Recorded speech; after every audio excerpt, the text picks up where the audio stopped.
Now, a country can only be as good as its economy. If the economy of a country is thriving, then everything else will thrive. This government, as we speak, inherited an economy that was collapsing. And it will take a lot of efforts and a lot of time to be able to reconstruct the economy of this country. It is on record that a lot of money was lost in the other regime. And I thank the current president, Dr. William Samoei Ruto, for the efforts that he is taking to be able to resuscitate the economy. I know it is not easy. There are a lot of expectations. Our people are anxious. In terms of, we have the highest rate of unemployment in this country. In fact, in this region, it is hitting, it is at currently, it is at almost 70%, those who are unemployed in this country. And that is the biggest challenge that I think the current president and the current government has in solving the issue of unemployment in this country. We thank the president in terms of measures he has taken to restore the economy, the issue of subsidy of fertilizer. He has also given a lot of confidence that he believes in the rule of law. He believes in our judiciary. He believes in the legislative arm. That is why, as Parliament, we feel that we are not being twisted by the executive, like what happened in the previous regime. We believe that there is no twisting. Number two, you saw the other day in this Parliament that the President sent a memorandum to this Parliament requesting Parliament to amend the Constitution on 4 key areas. One is in respect to the Constitution to have the office of the Leader of Opposition created. That cannot happen anywhere in this world, where a sitting president wants to empower the Leader of Opposition. In my own opinion, that is a step in the right direction, so that we can be able to have an opposition that can be able to check the excesses of the government. Number two, you remember also the president talked about the 2/3 gender rule. I mean, not many other presidents or not many other governments believe in that principle. So we believe that through the goodwill of the executive, this Parliament will pass a law that will be able to amend the Constitution to cater for the 2/3 gender rule. Also, the issue of the development, CDF, GAF, Parliamentary Oversight Fund. The President requested us that we amend the Constitution to be able to anchor CDF, then GAF, and the Senate Oversight Fund, so that we can be able to entrench devolution in this country. Finally, on the issue of amending the standing orders so that the CSS can be able to appear before Parliament. I can tell you, my friend, that currently as we speak, we have a lot of challenges in this House in terms of getting direct contact or direct response from the executive. Currently, the form that we are having here is you ask questions to a chair of a committee, the chair again asks the same question to the CS, so the CS can be able to answer that question, and the chair responds for the House. That is a tragedy, because we do not have time or room as parliamentarians to be able to cross-examine the CSs before the floor of the House. So I think, my brother, that proposal to amend the standing orders to have the CS appear before the House is a perfect proposal, and as a member of Parliament, I support that proposal 100%. At the committee level, we have been able to have a level-headed engagement in those committees. Actually, at the committees, there is no opposition, there is no government.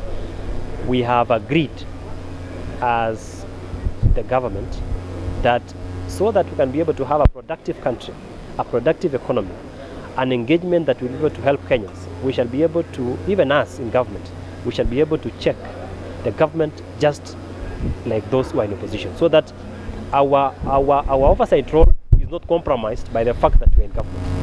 A constituency like Tiaty benefits from the marginalization fund, and a constituency like Marakwet East and Marakwet West, which near borders Tiaty, do not benefit from that equalization fund.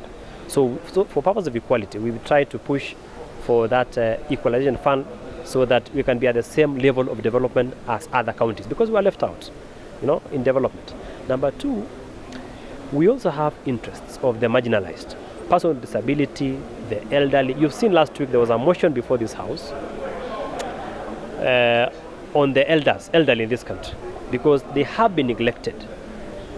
What the law requires, the Social Protection Act that caters for the elderly and those who are a bit disadvantaged, was that they are supposed to get some stipend from the government.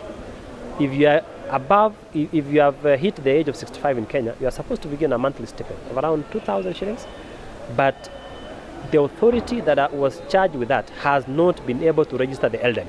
So in this house, we passed a resolution that authority commences the process of registering the elderly, and they be given their money using a digital platform.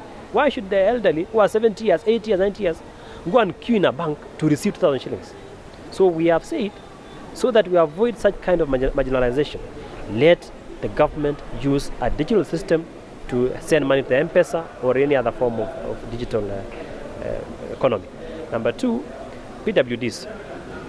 Those are people who have suffered in this country. Personally, as a member of parliament, I have taken an initiative. I have approached the CEO of National Council for Persons with Disability. I have used my own money to have those people registered, because unfortunately that body has not been fully funded to be able to register and issue cards, the disability cards, to those who are disabled in this country. And personally, as an MP, I have taken an initiative, and we shall be allocating them more funds so that they can be able to facilitate. In the Roman Empire, there was the governor of Rome one day sent someone called Julius Caesar to the battlefield, to a battle called Phoenicius II. So when Julius Caesar went to the battlefield, he went for the conquest. When he came back, the governor of Rome asked Julius Caesar, how was the conquest? Julius Caesar answered in 3 words. He said, Vini, Vidi, Vici. Meaning, I went, I saw, and I conquered. So I want to be remembered in the history of this country like Julius Caesar. I want to serve diligently, so that when I'm asked in the next 100 years, I mean when in the next 100 years, when history is written, they will say Vini, Vidi, Vici, that Wakili Timothy Kipchumba, the MP of Marakwet West, went to parliament, he went, he saw, and he conquered. I think those are the kind of the legacy that I want to leave. And of course, in terms of legislation, I've also initiated legislations here that are pending. The other week, I moved a notice of motion to have, I think that may interest you. Next week, I shall be prosecuting that motion, a motion that seeks to create a fund for cancer in this country. We want to create a fund that for purpose of prevention, control, and treatment for cancer. My brother, there is absolutely no reason why our people in this country should die out of cancer for lack of medicine, for lack of treatment, yet we have a functional government. In other jurisdictions, cancer is treated for free. Early detection, there is control, and then treatment for cancer in other jurisdictions is free. So I have brought that motion before this house. I shall be prosecuting next week. I've asked members of parliament to support me so that cancer can be treated for free in this country. Many people have suffered. In fact, according to the statistics, 133 people die every day.